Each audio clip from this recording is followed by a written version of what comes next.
Nampak ini, apa-apa.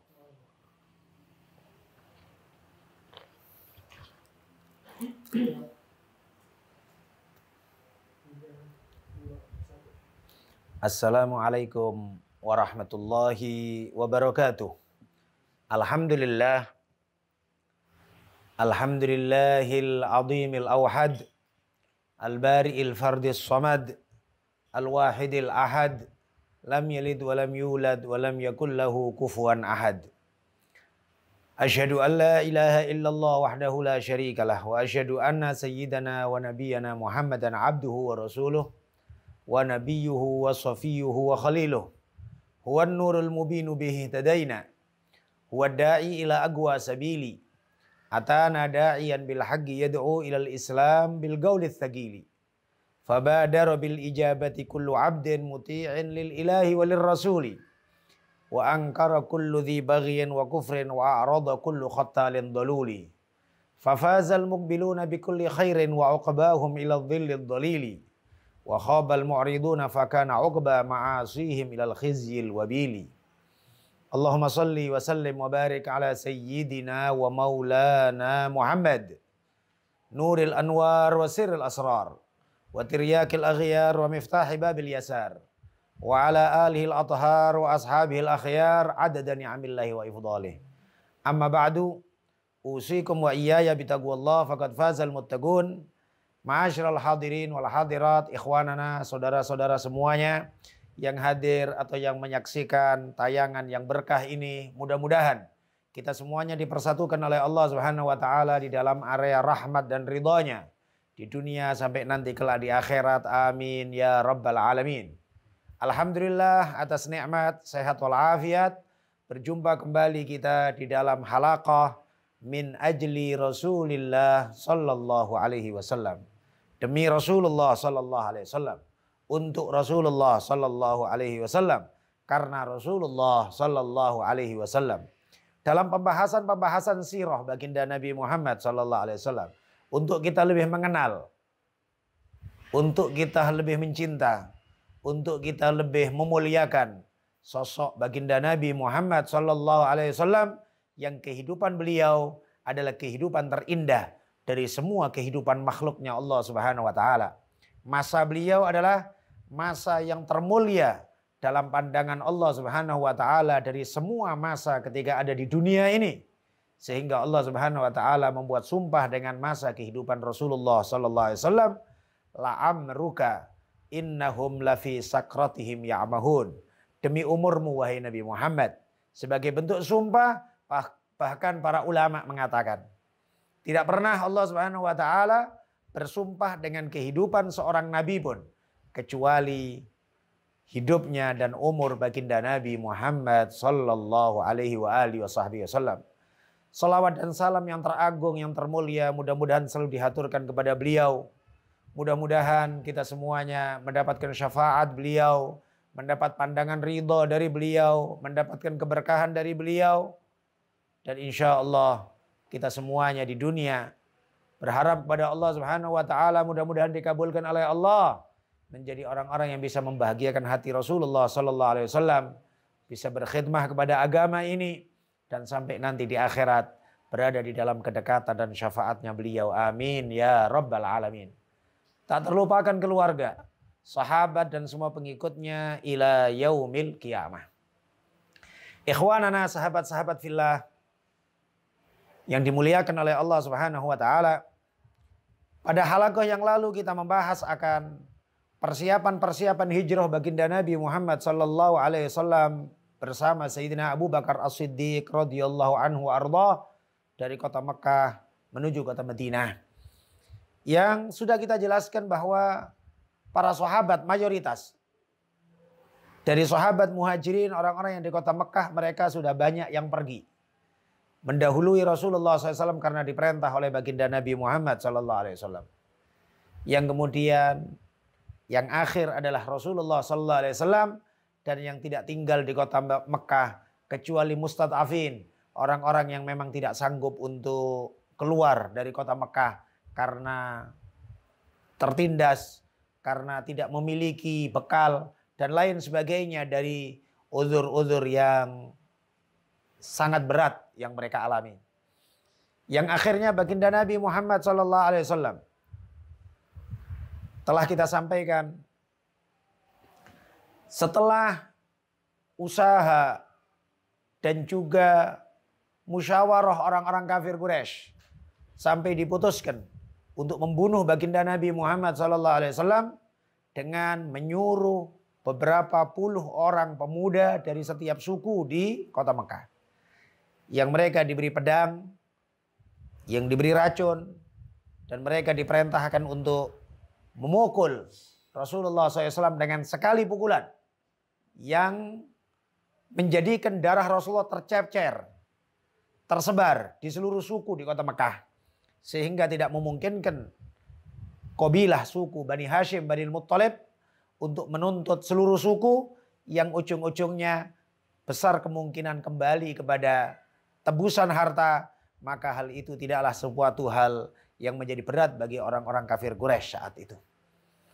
Dan ini pun juga musyawarah telah kita jelaskan di halaqah yang sebelumnya, dihadiri oleh iblis ala surat Syekh Najdi, yang iblis tersebut dalam bentuk rupa mirip orang tua Najd atau Riyad.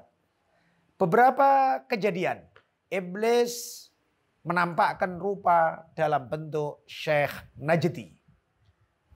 Wallahu alam apa hikmah di balik itu, tapi Rasulullah SAW bersabda tentang Najd atau Riyad, hunaka zalazil wa hunaka yatla' qarnus syaitan. Di sana akan muncul goncangan-goncangan agama, dan di sana juga akan muncul tanduk setan. Ma'asyiral hadirin wal hadirat, saudara-saudara semua, sahabat-sahabat pecinta baginda Nabi Muhammad SAW yang dimuliakan oleh Allah. Rasulullah telah mempersiapkan diri setelah bilang kepada Sayyidina Abu Bakar As-Siddiq, dan Rasulullah SAW menyuruh Sayyidina Ali bin Abi Thalib untuk tidur di tempat tidurnya Rasulullah SAW. Maka Sayyidina Ali bin Abi Thalib dianggap sebagai awal fida li Rasulullah. Pertama kali tebusan, menebus atau berkorban demi baginda Nabi Muhammad SAW. Yang pastinya cukup beresiko besar.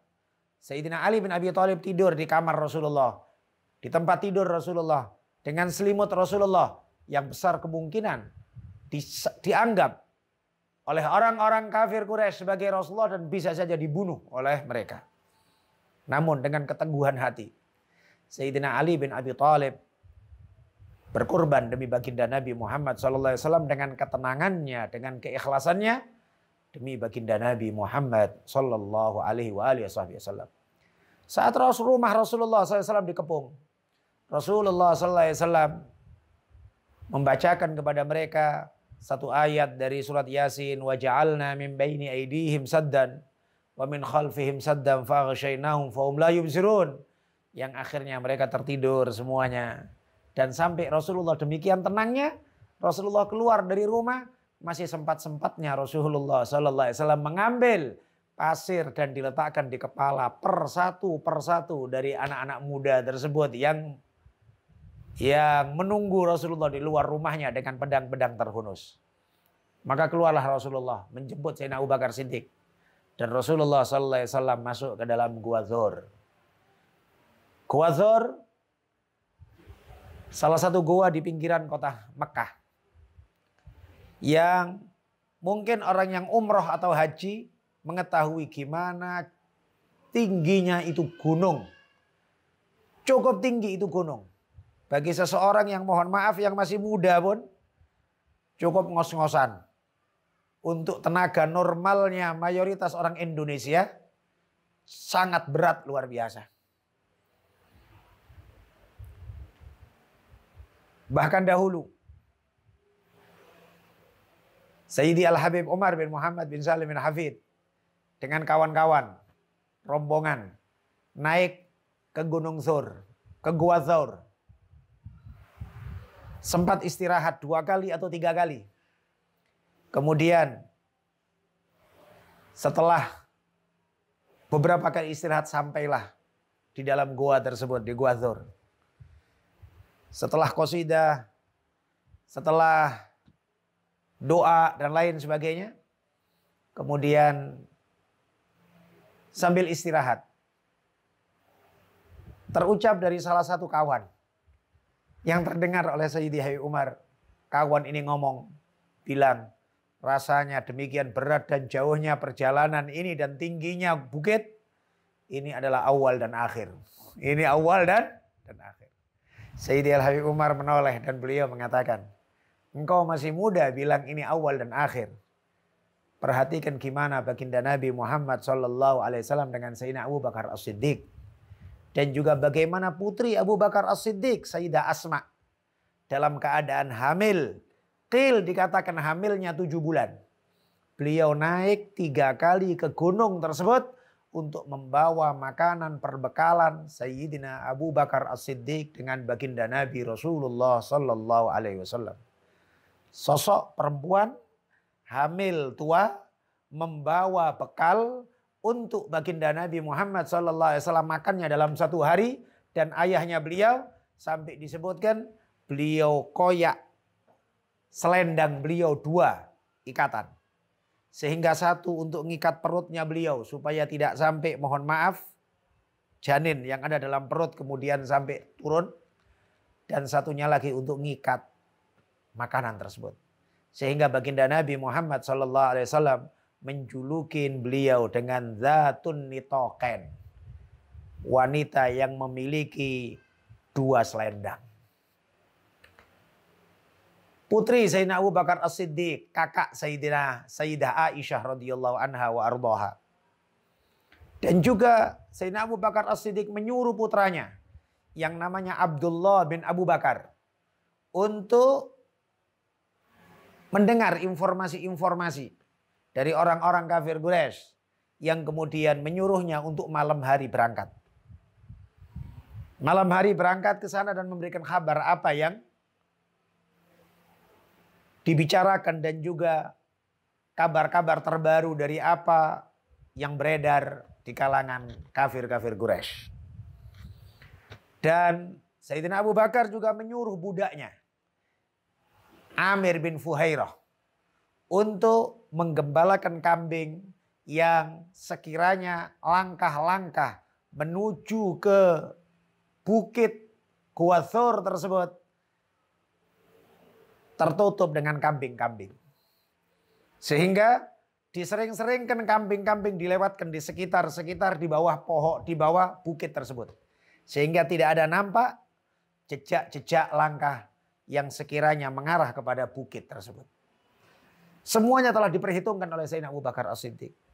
Demikian besar jasa Sayyidina Abu Bakar As-Siddiq radhiyallahu anhu wa ardhah.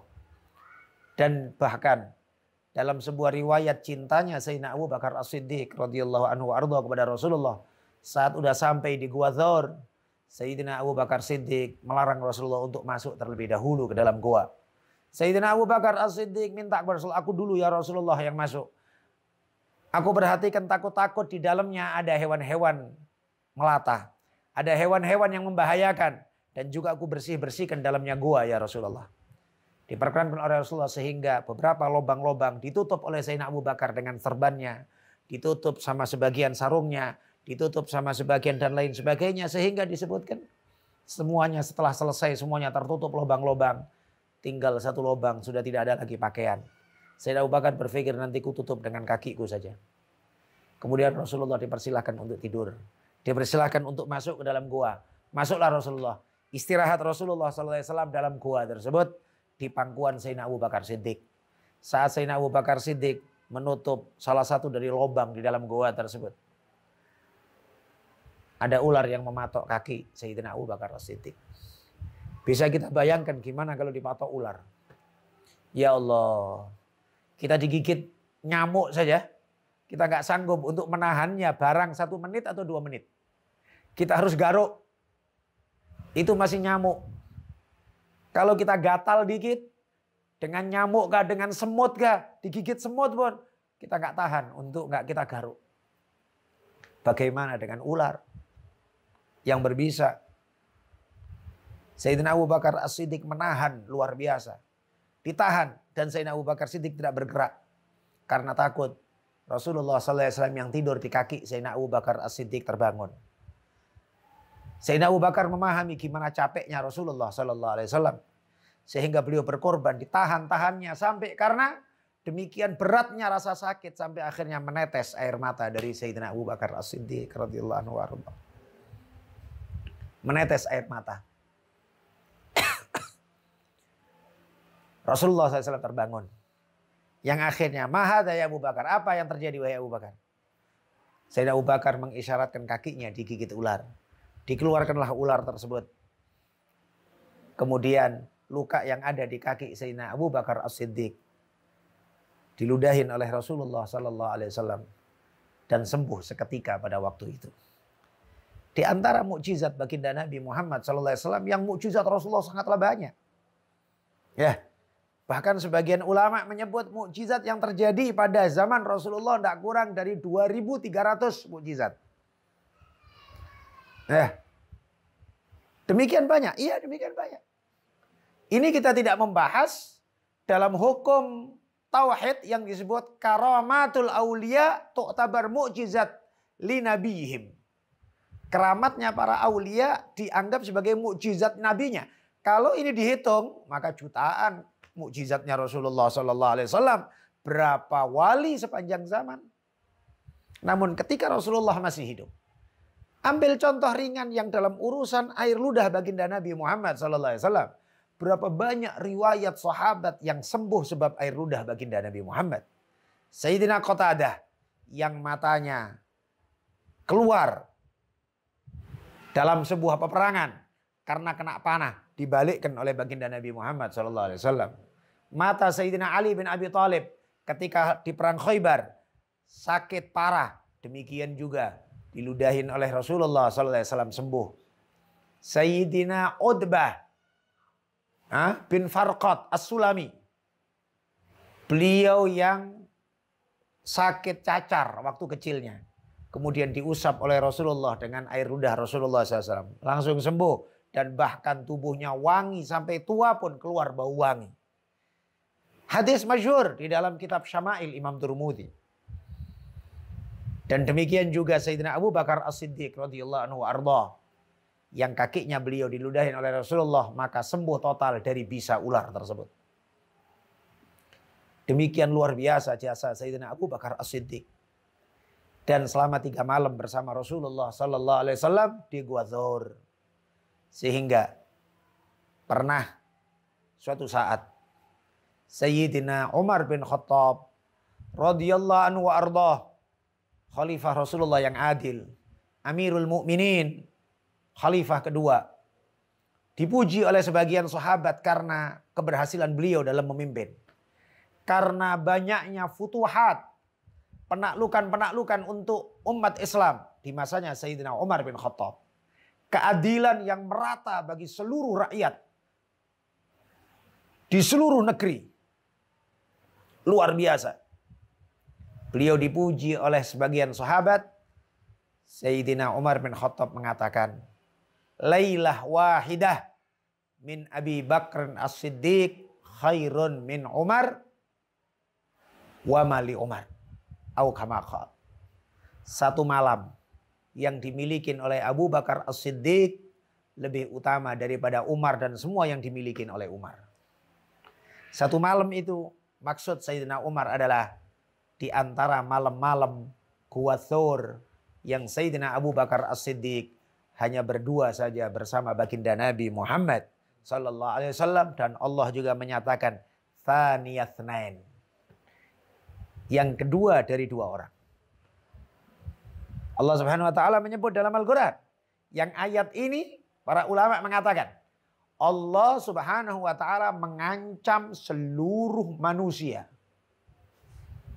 Seluruh manusia sepanjang zaman yang tidak mendukung, yang tidak menolong Rasulullah.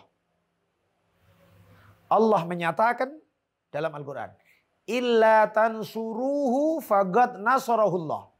Idh akhrajahu alladhina kafaru thaniyatnain. Idh huma fil ghar. Idh yaqulu li sahibihi la tahzan innallaha ma'ana. Illa tansuruhu, kalau kalian tidak menolong Nabi. Kalian itu siapa? Semua manusia. Sepanjang zaman diajak omong sama Allah. Kalau kalian nggak mau nolong Nabi Muhammad, illa tansuru faqad nasarahullah. Maka sungguh Allah telah menolong Nabi Muhammad. Yang tidak masuk illa tansuru hanya Sayyidina Abu Bakar As-Siddiq. Allah melanjutkan tsaniyatnain. Dua orang, yang kedua dari dua orang. Idhuma fil ghar, ketika keduanya di dalam gua. Idh yagulu, ketika bersabda Nabi li sahibihi, kepada sahabatnya Nabi. Siapa? Sayyidina Abu Bakar As-Siddiq. Sampai para ulama mengatakan orang yang membenci Sayyidina Abu Bakar As-Siddiq tidak diragukan kekafirannya. Kenapa? Karena kesahabatannya Sayyidina Abu Bakar As-Siddiq dengan nas Al-Quran. Dengan kepastian Al-Quran. Kalaulah ada seseorang umpamanya tidak mengakuin sahabat yang tadi kita sebut umpamanya Utbah bin Farqad As-Sulami, Sayyidina Anas bin Malik, Sayyidina Ka'ab bin Malik, atau Sayyidina siapa lagi? Sahabat. Ya, mereka orang-orang mulia. Tapi kalau umpamanya tidak dipercaya atau segala macam,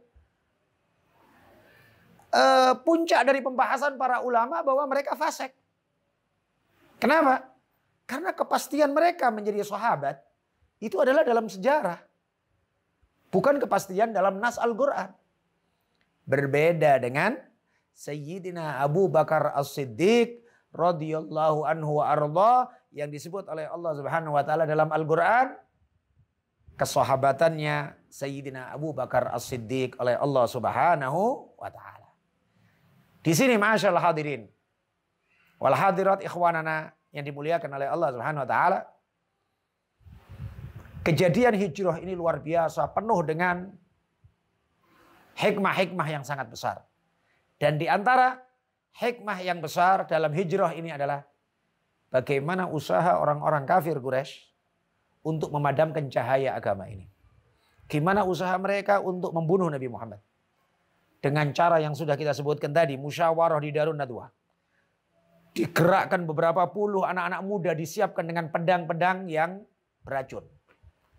Gagal itu semuanya, dibuat pengumuman. Siapa yang dapatkan Nabi Muhammad dan Abu Bakar hidup atau mati, dapatkan 100 onta. Nggak bisa dibayangkan.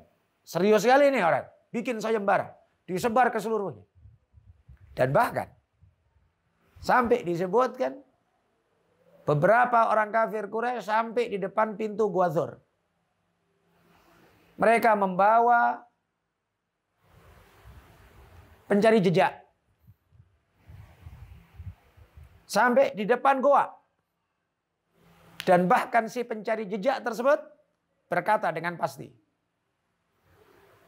bahwa Muhammad dan Abu Bakar salah satu dari 3.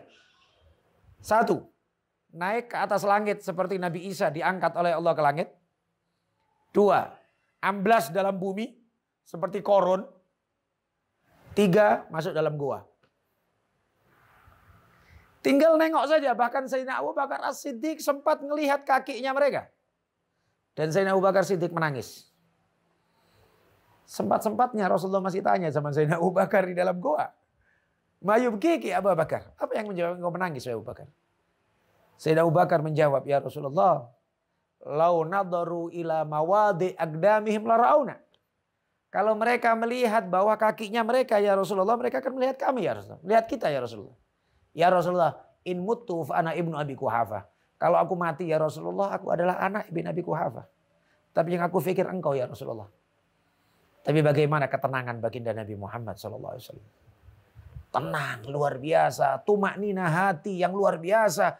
Keyakinan full penuh kepada Allah Subhanahu wa taala yang tidak bisa diungkapkan. Rasulullah bersabda kepada Sayyidina Abu Bakar, ya Abu Bakar, ma dhannuka bitsnaini Allahu thalithuhuma. Wahai Abu Bakar, gimana pendapatmu dengan 2 orang yang Allah yang ketiganya? Tenang, santai Abu Bakar. Dan apa yang terjadi? Allah gagalkan semua usaha orang kafir Quraisy. Allah kembalikan makar seluruh orang kafir Quraisy ke lehernya mereka.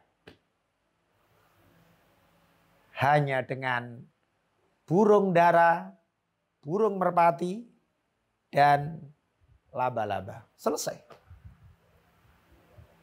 Mohon maaf, dalam kudrat Allah Subhanahu wa taala, Allah perintahkan malaikat Jibril untuk bunuh mereka semuanya. Dalam kudrat Allah Subhanahu wa taala, Allah perintahkan malaikat Israel cabut nyawa mereka yang ada di depan gua itu.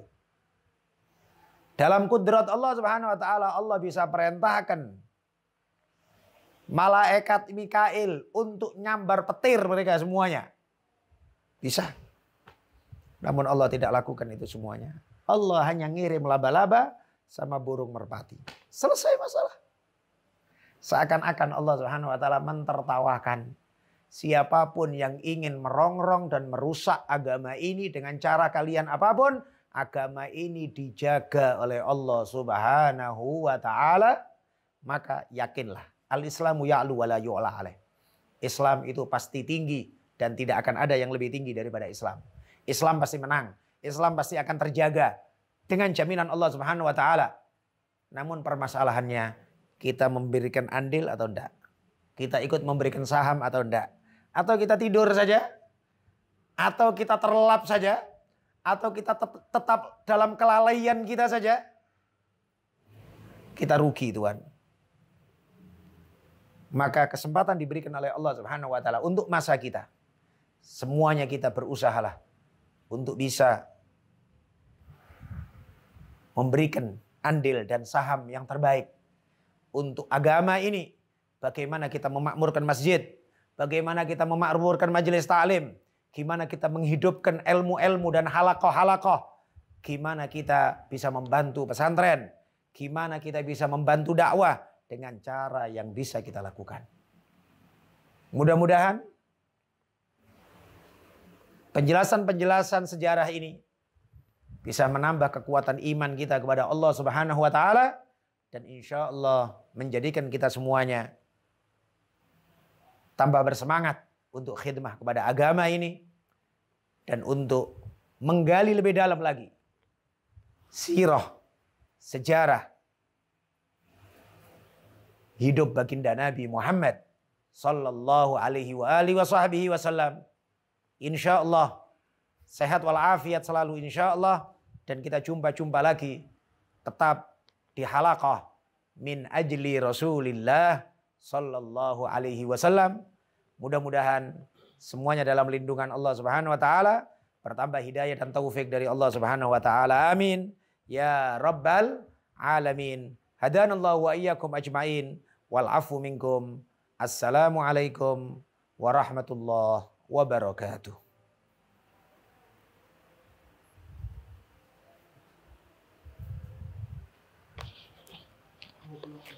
28.